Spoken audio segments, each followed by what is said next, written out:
오늘 하이델베르그 요리문답 99문 100문 두 번째 시간입니다. 지난번에 우리 강준호 선생님 통해서 한번 들었는데 내용이 또 다 마무리되지 않아서 보충 설명하고 다음에 111문으로 넘어가도록 하겠습니다. 99문 100문은 3계명을 가르치는 내용이에요. 3계명이 거기 나와 있죠. 3계명은 여호와 이름을 망령되게 부르지 말라는 그런 계명입니다. 여호와의 이름을 망령되게 부르는 자를 하나님은 죄 없다 하지 아니하신다 하는 이 3계명을 가지고 요리문답, 하이델베르그 요리문답 99문과 100문은 교회 가운데 이 내용의 참된 뜻을 가르치고 있는데요. 먼저 99문, 100문을 같이 한번 확인하고 내용으로 들어가도록 하겠습니다. 제가 99문을 읽으면 여러분이 답을 해주시고 100문을 제가 읽으면 또 여러분이 답을 해주시기 바랍니다. 제3계명에서 하나님께서 원하시는 것은 무엇입니까?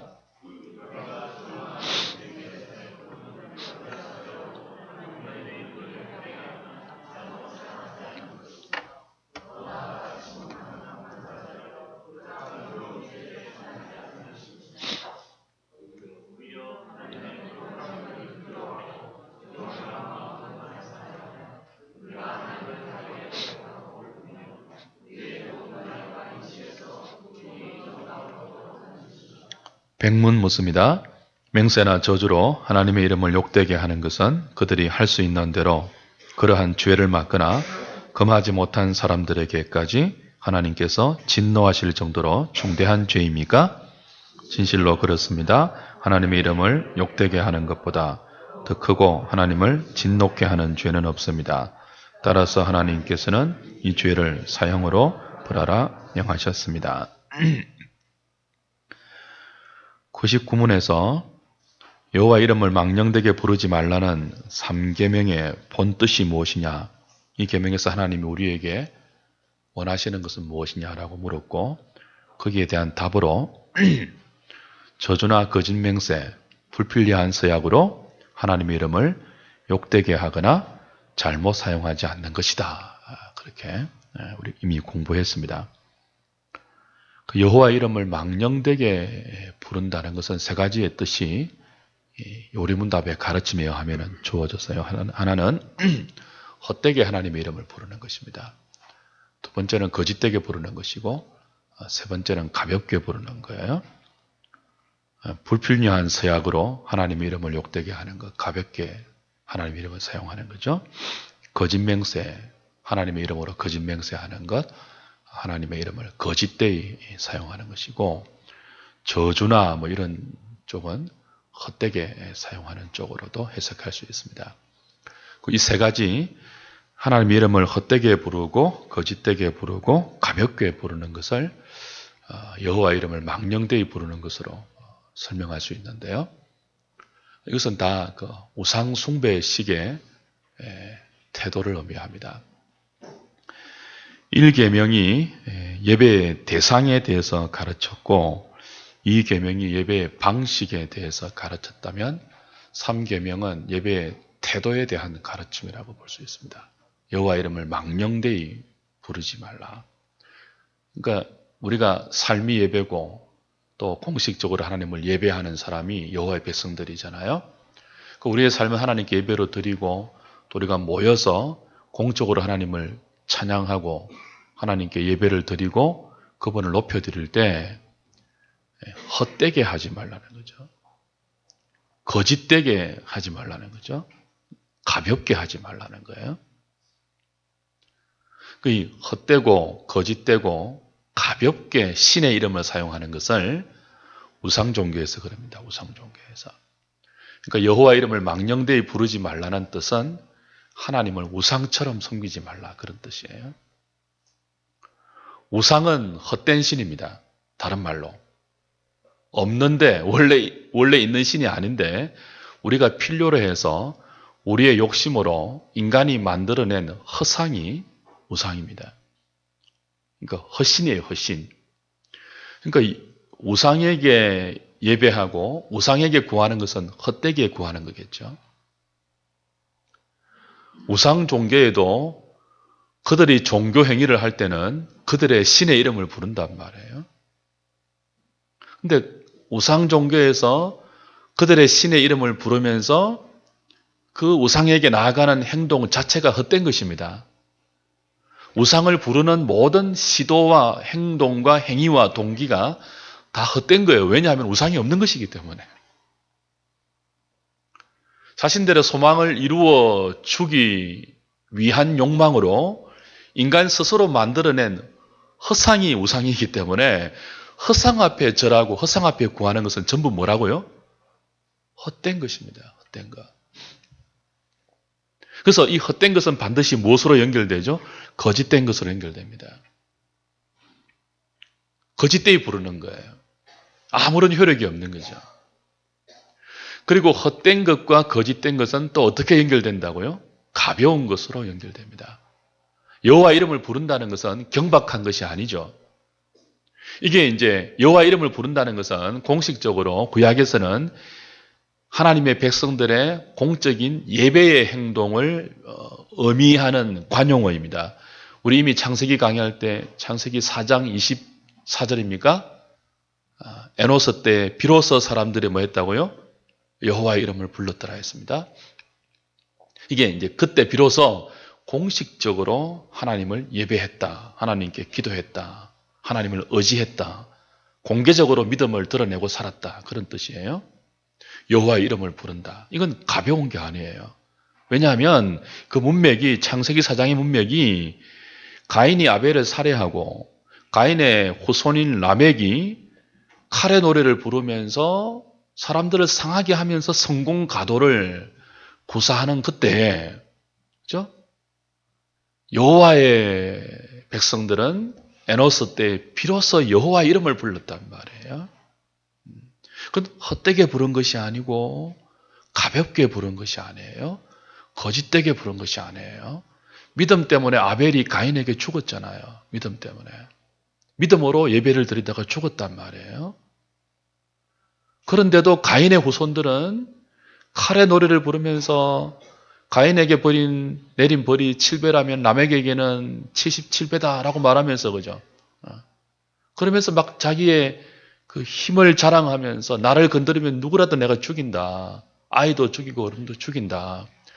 그러면서 성공 가도를 구사했던 그때에 그런 가인과 라멕 계열에게 순교당했던 아벨의 후손들은 에노스 때에 와서 비로소 참되고 그리고 헛되지 않는 그리고 가볍지 않는 의미로 공개적으로 여호와 이름을 부르면서 하나님께 예배를 드리고 자기의 믿음을 세상 가운데 보였단 말이에요.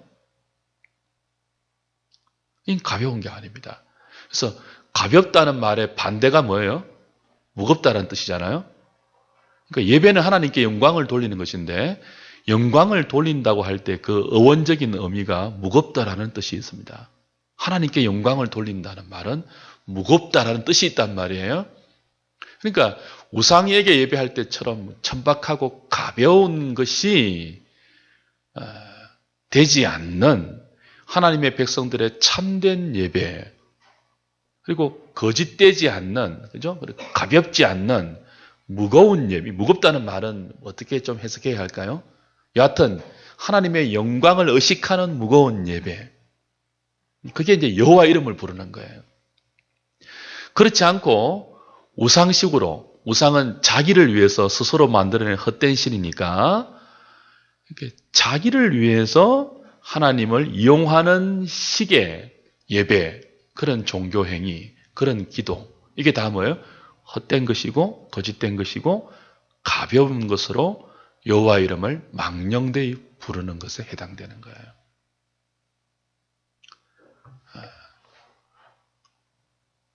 오늘날 그 기독교 신앙이 조금 천박해진 이유는 무겁지 않고 천박해진 이유는 뭐라고요? 자기를 위해서 믿기 때문에 그래요. 자기를 위해서. 어떤 경우에는 설교 대신 모노드라마하고 연극하고 간정하고 영화 틀고 그렇게 해서 설교 하나도 없이 그냥 예배가 끝나는 경우가 있습니다. 고도자 예배 뭐 이런 수 있는데 그걸 우리가 예배라고 부를 수 없죠. 그냥 집회라고 부를 수 있는 것인데 원래 그 사람들을 위해서 하는 그런 모임이 아니고 원래 예배는 하나님께 영광을 돌리는 거잖아요. 그러니까 하나님의 현존 앞에서 그분의 살아계심을 인정하면서 나라는 존재가 그분께 생사가 달려있고 그분이 인도하시는 대로 내 생에 모든 것들이 달려있다는 그런 믿음과 의식과 고백을 가지고 여호와의 이름을 부르는 것은 하나님의 영광을 체험하는 예배가 되고 그게 이제 여호와의 이름을 망령되이 부르지 않는다는 뜻으로 연결됩니다. 그래서 우리가 3계명을 볼 때는 망령되이 부르지 말라고 할 때는 부정적으로 먼저 헛되게 부르지 않고 거짓되이 부르지 않고 가볍게 부르지 않는 우상 숭배식으로 하나님을 섬기지 않는다는 부정적인 뜻이 있고 그 다음에 한 걸음 더 나아가 오늘 이제 하는 것이 이거예요. 마지막으로 부정적인 뜻만 3계명에 있는 것이 아니고 한 걸음 더 나가면은 능동적이고 적극적인 의미가 있다는 거죠. 그 헛되게 안 부르면은 참되게 불러야 될 것 아닙니까? 그렇죠? 거짓되게 안 부르면은 진실되게 불러야 될 것 아닙니까? 가볍게 안 부르면 무겁게 하나님의 이름을 불러야 될 것 아닙니까? 그게 이제 우리가 오늘 읽었던 요한복음 4장 23절, 24절에서 예수님이 사마리아 여인에게 예배에 대해서 가르치면서 했던 하나님이 받으시는 예배, 우상 숭배식의 예배가 아닌 헛되고 거짓되고 가벼운 예배가 아닌 참되고 바르고 진실되며 무거운 하나님의 영광이 경험되는 그 예배는 그런 예배자를 하나님이 찾으시는데 그런 예배는 뭐라고 했다고요? 영과 진리로 드리는 예배라는 거예요. 그러니까 여호와 이름을 망령되이 부른다는 것은 예배와 연결시켜야 됩니다. 예배. 여호와 이름을 부르는 것이 공식적인 예배의 행동이니까 이게 이제 신약에 오면은 주의 이름을 부른다는 것으로 대치되죠. 같은 뜻이에요. 여호와라는 이름은 언약의 하나님, 특별히 출애굽기에서 이스라엘을 출애굽하시면서 구속하신 하나님이 이스라엘 백성들에게 당신의 이름을 계시하셨을 때 여호와라는 이름을 주셨어요. 그런데 이 하나님의 구원은 생뚱맞은 구원이 아니고 약속으로 주어진 구원을 성취한 거예요. 때가 되어서. 그래서 여호와라는 이름은 구원의 하나님과 언약의 하나님이 함께 포함되어 있는 하나님 이름이에요. 언약으로 구원하신 하나님, 여호와 하나님이에요. 여호와. 이 여호와 이름을 부른다는 것은 뭐예요? 하나님께서 약속에 신실하셔서 나를 죄에서 건지셨다는 것을 공식적으로 인정하고 그걸 선포하고 그 언약에 신실하신 하나님이 나 같은 죄인을 구원하신 것을 감사로 영광 돌리는 것이 여호와 이름을 부르는 거예요. 이게 이제 주의 이름을 부르는 것으로 나중에 되죠. 그죠? 여호와 이름을 부르는 것, 주의 이름을 부르는 것. 누구든지 주의 이름을 부르는 자는 구원을 받는다는 것. 그 주는 로드 아닙니까? 여호와는 언약에 신실하신 구원의 하나님일 뿐 아니고 이게 이제 신약으로 가면은 어떤 의미까지 포함된다고요? 그분이 나의 주인이다. 나의 왕이다 하는 개념까지 포함되어요. 그러니까 여호와 이름을 부르는 것, 주의 이름을 부르는 것은 곧 뭐예요? 나의 주인 되심. 하나님께서 언약으로 나를 구원하시고, 그죠? 나의 주인 되셔서 내 삶을 인도한다는 것을 고백하는 것. 그걸 하나님께 영광을 돌리면서 무겁게 말하는 좀 어감이 이상한데, 하여튼 영광을 돌리면서 그것으로 내 삶을 다시 한번 뭐라 하죠? 지배하게 하는 것. 그게 능동적이고 적극적으로 여호와 이름을 부르는 것이고 그것이 우리의 예배 속에 영과 진리라는 두 요소로 반영될 때 이게 뭐예요? 여호와 이름을 망령되이 부르지 말라는 3계명의 본의가 그대로 드러나는 것이라고 볼 수 있습니다. 그래서 오늘은 두 가지로 영과 진리로 예배드리는 것이 무엇인지만 잠시 생각하고 좀 마무리하도록 하죠.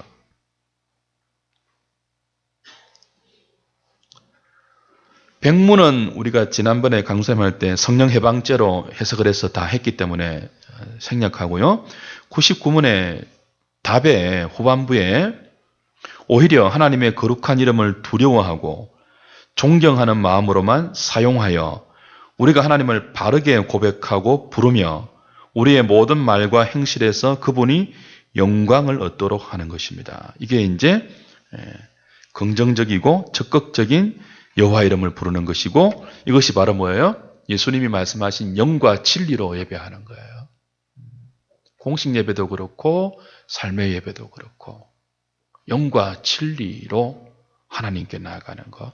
그럼 영으로 나아간다는, 영으로 예배한다는 것이 뭐죠? 하나님은 영이시니 예배하는 자가 영과 진리로 예배할지니라.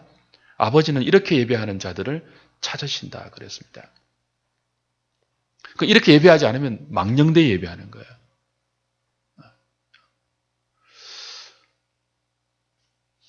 영으로 예배한다는 말은 푸뉴마라는 단어인데요. 푸뉴마라는 단어는 두 가지로 쓰입니다. 하나는 인간의 영혼, 인간의 영을 지칭할 때 푸뉴마라고 많이 쓰고, 또 하나는요, 성령을 가리킬 때 푸뉴마라고 해요. 근데 이제 이게 푸뉴마를 영으로 예배한다는 말을 우리 영혼으로 예배한다고 해석할 때 하고 성령으로 예배한다고 해석할 때 완전히 뜻이 달라지겠죠. 본문에서는 뜻이 뭘까요? 성령으로 예배하는 거예요. 그래서 신령과, 옛날에는 신령과 진정으로라고 했잖아요. 옛날에는 신령으로 했는데 지금은 영으로라고 했고, 진정도 오해의 소지가 있어서 알레데이아라는 단어인데 진정으로 안 하고 진리라고 바르게 해석을 했어요. 영이라는 말은 문맥으로 하면 인간의 영혼이 아니고 성령으로 보는 것이 타당합니다. 왜냐하면 요한복음 3장에서는요, 물과 성령으로 거듭나지 아니하면 하나님을 뵐 수 없다고, 천국에 갈 수 없다고 성령의 사역을 설명했습니다. 물과 성령으로 할 때 이 성령이 푸뉴마예요, 푸뉴마. 그리고 그것이 4장에 넘어오면요, 물과 성령이 거듭나게 하시는 실제적인 사역의 현장에 성령이 거듭나게 하시는 분이거든요. 수가성의 사마리아 여인의 예를 실제적으로 들고 있죠. 그러면서 물과 성령으로 거듭난 은총을 받은 사람이 첫 번째로 보이는 반응이 예배란 말이에요. 예배. 그래서 사마리아 여인이 예수님이 소개하는 생수, 성령의 생수를 소개받고 은혜를 마음에 경험하고 회심하고, 그죠? 첫 번째 던진 질문이 예배에 관해서 던진단 말입니다. 그러니까 그 예배에 관한 질문에서 주님이 주시는 답변이, 아버지는 이렇게 예배하는 죄를 찾는데 때가 되었다. 이제 하나님은 영이시기 때문에 예배하는 자가 영과 진리로 예배해야 한다 할 때 이 영은 뭐라고요? 성령으로 예배하는 거예요. 성령으로. 왜냐하면 성령만이 여호와 하나님의 구원과 그 하나님의 우리의 주 되심을 깨닫게 하시는 분이에요. 하나님께서 택하신 자를 위해서 성자가 십자가의 구속을 이루어내셨습니다. 그걸 우리로 하여금 믿게 하고 우리의 삶에 받아들이게 하고 그분을 우리의 인생의 구주로 영접하게 하시는 분이 누구예요? 성령님이에요. 그러니까 예배 시간은 하나님의 구원의 은총을 감사로 높여드리고 구원의 하나님께 영광을 돌리는 시간입니다. 그런데 구원의 하나님께 영광을 돌리고 그분이 나의 구원자이며 나의 왕이며 나의 주인입니다로 믿게 하고 이해하고 하게 하고 깨닫게 하고 정말 그렇게 내 삶을 몰아가게 하시는 분이 누구라고요? 성령님이에요. 그러니까 성령께서 우리의 예배 가운데 하나님의 하나님 되심, 여호와의 여호와 되심, 그분의 나의 구원자 되심과 나의 주 되심을 깨닫게 하시는 역사가 없으면 예배 시간에 아무리 장엄하게 모이고 아름다운 음악과 경건한 분위기로 예배를 몰아간다 할지라도 그 성령께서 하나님의 하나님 되심, 죄 아래 빠진 우리 인간을 하나님이 어떻게 구원하셨는지를 깨닫게 해주시는 사역이 없으면 그 예배를 통해서 바르게 하나님께 감사와 영광이 돌아갈 수 없겠죠. 그러니까 예배에는 반드시 무엇이 있어야 합니까? 성령님의 역사가 있어야 되는 거죠. 그래서 모든 예배자는 그렇게 우리를 구원의 하나님의 은혜에 감사하는 자리로 우리의 지성을 깨닫게 하고 우리의 감정을 뜨겁게 하고 우리의 의지를 결단하게 하는 성령님의 사역을 사모하면서 예배해야 돼요. 그게 뭐예요? 영으로 드리는 거예요. 영으로. 영과 진리로 할 때 영으로 드리는 예배 그거예요. 성령님이 역사하지 않으면 우리는 하나님에 대해서 덤덤할 수밖에 없어요. 그분의 구원에 대해서 가볍게 취급할 수밖에 없어요.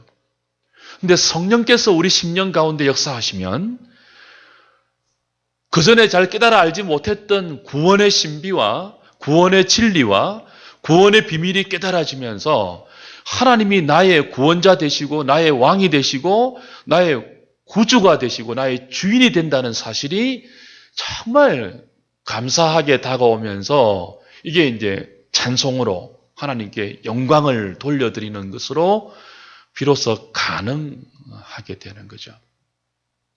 그래서 예배하는 자들은 이 성령의 역사를 가로막는 것들이 내 안에 없는지, 우리 공동체 안에 없는지, 성령님을 근심하게 하고 역사하지 못하게 하는 우리의 교만과 우리의 죄들을 치우고 회개하는 마음으로 예배에 참여하는 것이 뭐라고요? 영으로 드리는 예배입니다. 영으로 드리는 예배.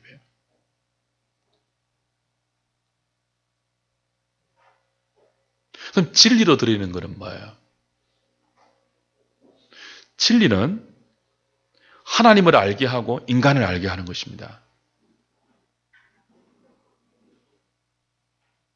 그래서 진리의 말씀을 들을 때에라만 내가 얼마나 하나님의 구원이 필요하고 은혜가 필요한 존재인지를 알게 되어요. 그리고 그 진리의 말씀이 복음에 담겨서 성령님의 은혜 가운데 바르게 우리에게 다가올 때만이 세상에 가지고 있는 그 어떤 외적인 조건과 환경을 초월해서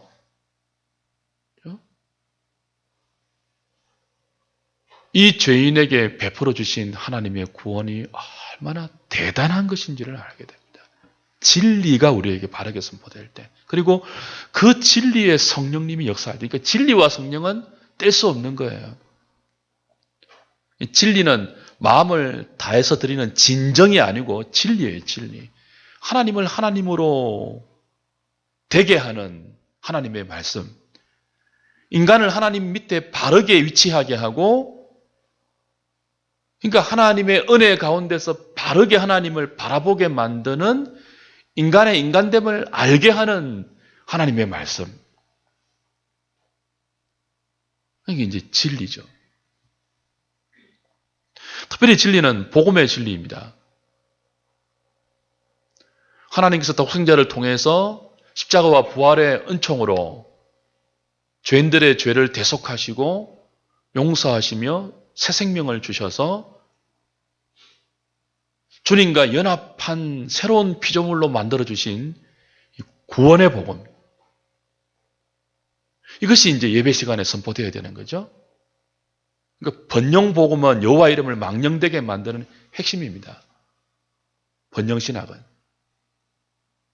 번영신학이야말로 하나님을 가볍게 부르게 만드는 주된 요인이에요. 번영신학이 난무하는 곳에는 구원의 감격이 있을 수가 없습니다. 가난한 자는 구원의 감격을 누리지 못해요. 번영신학이 있으나. 병든 자, 불구자들, 소외된 자들은 번영신학 안에서는 하나님의 구원을 찬송할 수가 없어요. 복음은 가난한 자, 부한 자를 차별하지 않습니다. 복음은 모든 자에게 베풀어 주시는 하나님의 놀라운 구원을 진리로 선포하게 만들고, 그 진리 가운데 성령이 역사하면 부한 자든 가난한 자든 배운 자든 무식한 자든 자신에게 베풀어진 그 구원의 은총이 너무나 감사해서 하나님께 무겁게, 천박하게가 아니고 무겁게 이거 정말 자기의 전심을 걸고 자기의 생애를 걸고 하나님의 하나님 되심을 높여서 찬양하는 거죠. 그리고 그 하나님 백성으로 살아가는 것을 기꺼이 수용하는 거죠. 무겁게.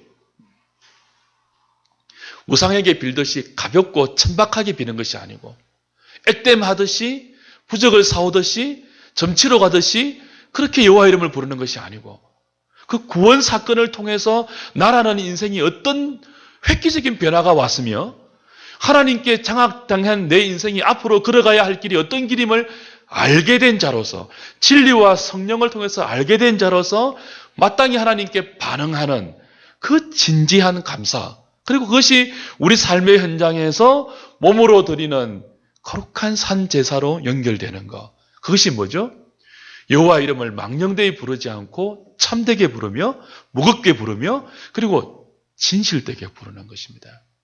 그것이 3계명이 우리에게 가르치는 교훈이라고 하이델베르그 요리문답이 가르치고 있는 것입니다. 사실 백문은 이제 성령 해방죄를 의미하는 건데요. 여호와 이름을 욕되게 한다는 게 욕되는 말과 해방한다는 말이 같은 뜻이에요. 여호와 이름을 욕되게 하는 것은 왜 용서받지 못할 죄입니까? 진노하실 정도로 중대한 죄입니까? 라고 말하는 것을 다른 말로 풀면은 왜 성령 해방죄가 무엇입니까? 그런 뜻이에요. 성령 해방죄는 다른 말로 하면은 여호와 이름을 망령되게 부르는 거예요. 예수를 바르게 안 믿으면서 우상식으로 믿는 거예요. 그러니까 자기 욕망과 자기 이익을 앞세워서 하나님께서 여호와 약속의 신실하신 구원의 하나님께서 우리를 죄에서 건져 그분의 언약 자녀 삼으시고 새로운 피조물로 만들어 가시고 우리의 주인 되시는 그것을 자기의 이익 때문에 받아들이지 않고 오히려 여호와 이름을 끝없이 자기의 욕망을 위해서 사용하는 그것이 뭐예요? 믿음으로 들어가지 않고 알면서도 고의적으로 이 믿음으로 들어가고 믿음으로 사는 삶을 거부하고 그죠? 계속 불신앙의 삶을 살아가는 그것이 성령 해방죄예요. 바리새인들이 예수님이 하신 일을 보고도 알고도 뭐예요? 귀신의 짓으로 돌렸거든요.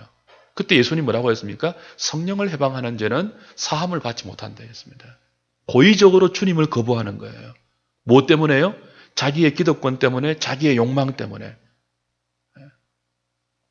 그러니까 끝없이 진리와 복음과 하나님의 은혜가 우리 공동체 가운데 쏟아 부어지고 있고 또 이 세상 가운데 복음 전파자들의 수고와 헌신을 통해서 전달되고 있음에도 불구하고 자기 안에 있는 불타는 야망과 정욕과 이기적인 욕심 때문에 그 하나님을 자기의 구원자로 그리스도를 자기의 머리로 삼아서 믿음으로 들어오지 않고 알면서도 뭐예요?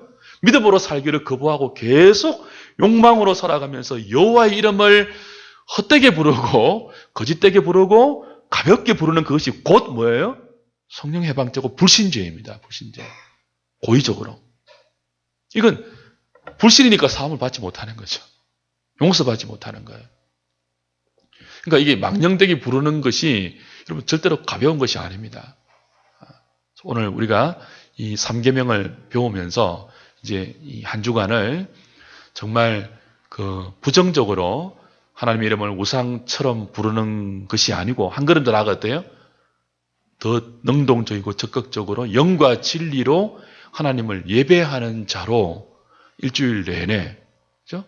하나님께서 다양한 성령의 감동으로 우리에게 주시는 진리의 깨달음을 고의로 막지 아니하고 우리 안에 지금 딱 걸려있는 이 현실적인 이익 때문에 다양한 방식으로 성령과 진리로 우리를 깨닫게 하시고 그거를 거부하지 아니하고 몸으로 드리는 영적 산 예배자로서 우리의 삶을 살아내는 것 그것이 여호와 이름을 바르게 부르고 무겁게 부르고 그리고 참되게 부르는 자의 삶이라는 것을 배웠습니다.